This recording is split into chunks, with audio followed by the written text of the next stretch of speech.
masuk ke pasal selanjutnya, yaitu pasal al-hadonah. Al-hadonah. Ada yang tahu al-hadonah itu apa? Hah? Oh, nggak tahu? Katanya udah nikah tapi nggak tahu ilmunya. Masa kalhamnya belum nikah? Al-hadonah, kita membahas tentang yang namanya pasal selanjutnya, itu adalah al-hadonah. Al-hadonah lughatan ad-dum wa syar'an hiddu ma la yastagilu bi umurihi wa tarbiyatuhu bima yuslihuhu. Kita membahas tentang namanya hadonah. Hadonah secara bahasa artinya adalah mengumpulkan, ya. Secara bahasa hadonah artinya adalah mengumpulkan. Tetapi secara syar'at yang namanya hadonah yakni hibdu ma la yastagilu bi umurihi, yaitu adalah menjaga seseorang yang wajib untuk dijaga atau dia itu memang belum mampu untuk menjaga dirinya sendiri. Wa tarbiyatuhu bima la yuslihuhu, dan yang namanya kita memberikan pembelajaran secara tarbiyah dengan apa-apa yang telah disyariatkan. Gampangannya, yang namanya hadonah adalah, kalau misalkan bahasa kita itu adalah hak asuh, ya. Hak asuh. Kita punya anak, ya. Anak kita yang mengasuh. Nah, itu adalah yang namanya hadonah. Cuman kalau misalkan biasanya itu tidak terlalu dipelajari karena memang seolah-olah apa ya? Ya kalau misalkan kita punya anak pasti kita jaga anak kita. Padahal Islam juga mengatur tentang yang namanya penjagaan daripada seorang anak. Khususnya apa? Khususnya bagi orang-orang yang telah melakukan mungkin perceraian gitu ya, atau yang namanya berpisah dengan suaminya. Pasti di situ ada yang namanya hak asuh anak, ya. Hak asuh anak itu berlaku bagi siapa? Bagi mereka yang memang benar-benar mampu untuk dirasa menjaga daripada anak tersebut. Di mana anak tersebut adalah anak yang anak yang memang tidak bisa menjaga dirinya sendiri. Kalau misalkan anaknya umur 40 tahun atau 30 tahun yang dirasa sudah bisa menjaga dirinya sendiri, maka sudah tidak ada kewajiban untuk menjaga anak tersebut, ya. Jadi seumpama ada yang, makanya kalau misalkan anak yatim atau anak piatu, itu memang salah satu syaratnya seseorang itu dikatakan anak yatim atau anak piatu adalah sebelum mencapai usia balik. Kalau misalkan sudah mencapai usia balik, maka bukan lagi yang namanya anak yatim dan anak piatu, ya. Mungkin dia yatim tapi bukan anak yatim, beda. Kalau kita kan memang disuruh syariat itu menjaga anak yatim, bukan yatimnya. Kalau yatimnya mah mungkin kalau udah gede mah ya nggak usah di sowan untuk menjaga apa segala macam. Seumpama ada orang yang dirasa kita punya kenalan, ya, kan punya kenalan. Misalkan laki-laki senang sama perempuan, tiba-tiba perempuan tersebut itu pengen kita jaga. Alasannya apa? Perempuan itu kan anak yatim, maka saya pengen menjaga dia. Nah ini kan salah. Padahal dia ngikutin nafsunya, pengen yang namanya nikah sama perempuan tersebut, bukan karena benar-benar menjaga anak yatim. Jadi nggak bisa ya.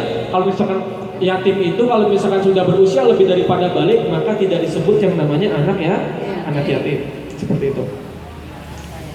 Begitu pula ketika yang namanya mengasuh daripada hak anak, kita juga diwajibkan untuk memberikan pembelajaran secara tarbiyah, ya. Baik kita sekolahkan atau kita ajari dengan sesuatu yang lain, atau kita ajarin dengan ngaji, atau ajarin dengan yang namanya sosialisasi kehidupan, segalanya itu kita diharuskan untuk mengajarkan kepada anak tersebut. Jadi jangan cuma punya anak banyak doang tapi gak mau diurusin, ya. Punya anak banyak sampai 90 tapi anaknya gak ada yang diurusin semua, di pinggir ada yang dititipin sama segala macam. Nah ini kan kasihan anaknya. Apalagi yang namanya anak itu butuh yang namanya pendidikan daripada seorang ibu, ya. Al-madrasatul ula yakni al-um, ya. Jadi yang namanya sekolah pertama bagi seorang anak adalah seorang ibu. Kalau misalkan ibunya jelek, maka anaknya juga bisa jadi jelek. Tapi kalau misalkan ibunya baik, maka anaknya pun insya Allah menjadi yang baik. Jadi kalau misalkan kita punya anak badung, punya anak bermasalah, jangan salahkan bapaknya, tapi salahin ibunya. Gimana ngedidiknya segala macam. Jadi jangan laki-laki mulu disalahin, meskipun laki-laki selalu salah di mata perempuan.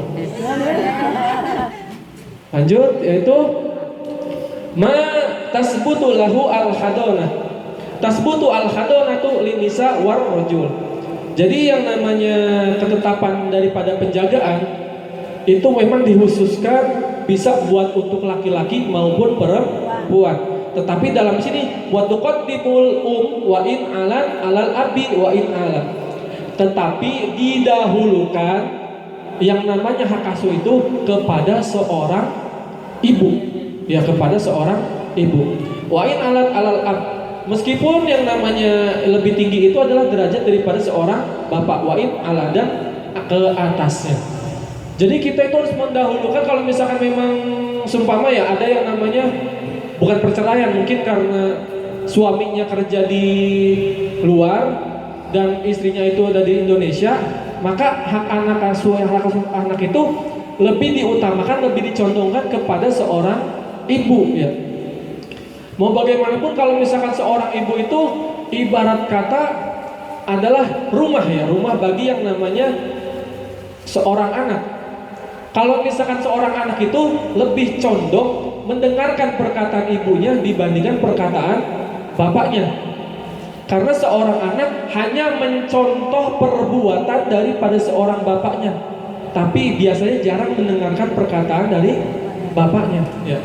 Makanya kalau seorang ayah itu, figur seorang ayah bukan masalah tentang dia pintar atau enggak, tetapi apakah seorang ayah itu bisa menjadi suri tauladan yang baik buat anak-anaknya.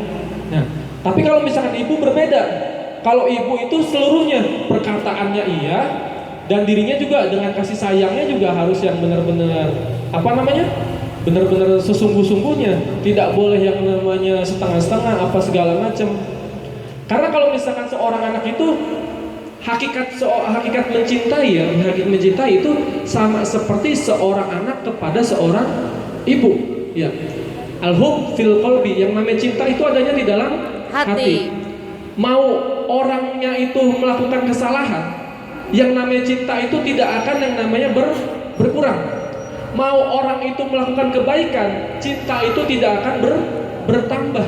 Seperti itulah yang namanya cinta.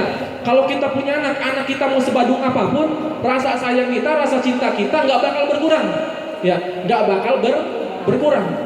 Begitu pula kalau anak kita berbuat kebaikan, mau anak kita mau ngelakuin hal apapun, sebama anak kita bisa nerbangin helikopter atau anak kita bisa melakukan prestasi yang lain, tetap saja cinta seorang ibu sama seorang anak sama seperti itu aja. Meskipun mungkin ada perasaan bangga ya di luar itu, tetapi rasa cintanya itu pasti sama, dawam, tidak akan bertambah, tidak akan berkurang. Begitulah hakikatnya yang namanya mencintai. Jadi kalau misalkan mungkin kalau misalkan kita dengan suami kita atau dengan lelaki lain apa segala macam, kita kadang membutuhkan yang namanya alasan untuk bisa mencintai yang namanya pasangan kita. Tetapi kalau misalkan dengan seorang anak tidak akan pernah ada yang namanya alasan. Begitu pula cintanya Allah kepada makhluknya. Seperti itu.